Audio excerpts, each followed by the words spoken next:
அம்மா, தேங்காய் வச்சு ஏதாச்சும் ஜில்லுன்னு செஞ்சு கொடுமா. தேங்காய் வச்சு என்ன செய்யலான்னு யோசிச்சுட்டு இருக்கும்போது தான் ஒரு வீடியோவை பார்த்தேன்.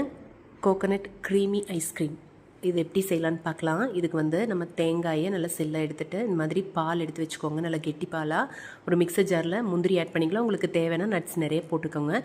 கூடவே மில்க் பவுடர் 2 டேபிள் ஸ்பூன், வாழைப்பழம் 2 எடுத்து கூட போட்டிருக்கேன். இதுக்கு கொஞ்சமாக தேங்காய் பால் ஊற்றி நல்லா ஃபைன் பேஸ்ட்டாக வர வரைக்கும் அரைச்சி எடுத்துக்கலாம். அதுக்கப்புறமா அகைன் நம்ம மீதி இருக்கிற தேங்காய் பால், மில்க் மேட் ஸ்வீட்டுக்கு 2 டேபிள் ஸ்பூன் அளவுக்கு நான் ஊற்றிருக்கேன். உங்களுக்கு வேணும்னா தேன் விட்டுக்கலாம், நாட்டு சர்க்கரை ஆட் பண்ணிக்கலாம், உங்களோட விருப்பம். வெனிலா எசன்ஸ் கொஞ்சமாக ஊற்றிட்டு திருப்பி ஒரு அடி அடிச்சுட்டு இந்த மாதிரி தேங்காய் தொட்டிலேயே ஊற்றிடலாம். ஊற்றிட்டு நட்ஸ் உங்களுக்கு எவ்வளோ வேணுமோ அவ்வளோ மேலால் நீங்கள் தூவி விட்டுக்கலாம். இது 4லிருந்து 5 மணி நேரம் வரைக்கும் ஃப்ரீசரில் வச்சிங்கன்னா நல்லாவே செட் ஆயிரும். சூப்பரான கோகனட் க்ரீமி ஐஸ்கிரீம் ரெடி ஆயிரும். குழந்தைகளும் ரொம்பவே சூப்பராக என்ஜாய் பண்ணி சாப்பிடுவாங்க.